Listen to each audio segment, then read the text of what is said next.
ஆக்சுவலாக நேற்று என்கிட்ட ஒரு பையன் கேட்டான், நம்ம பப்ளிக் எக்ஸாமில் ஃபெயில் ஆகிட்டோம்னா அவ்வளோதானா சார், லைஃபே முடிஞ்சிருச்சா, எதுவுமே பண்ண முடியாதா, அவ்வளோதானா அப்படின்னு சொல்லி ஒரு கொஸ்டின் கேட்டான். சரி, இது வந்து நிறைய பேர் ஆக்சுவலாக பப்ளிக் எக்ஸாமில் ஃபெயில் ஆன ஸ்டூடெண்ட்ஸ் நிறைய பேர் இருப்பாங்க. இது எல்லாருக்கும் அவங்க ஒரு கொஸ்டின் இருக்கும் மைண்டில்.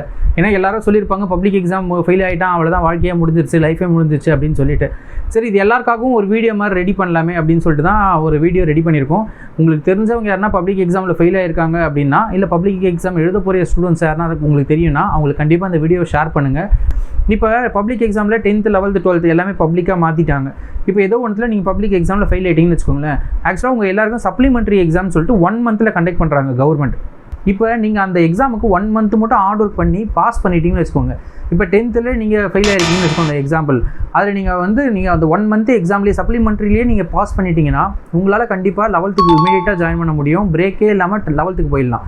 அது மட்டும் இல்லாமல் டிப்ளமோ போனால் கூட டிப்ளமோ உங்களால் போயிட முடியும். அதே மாதிரி 11th நீங்கள் ஃபெயில் ஆகிட்டீங்க அப்படின்னா அந்த 1 month நடக்க போகிற சப்ளிமெண்ட்ரி எக்ஸாம்லேயே நீங்கள் பாஸ் பண்ணிட்டீங்கன்னா உங்களால் 12th இமீடியட்டாக ஜாயின் பண்ண முடியும். 12th போர்ஷனை மட்டுமே ஃபோக்கஸ் பண்ணி நல்லா படித்து நல்ல மார்க் எடுக்க முடியும்.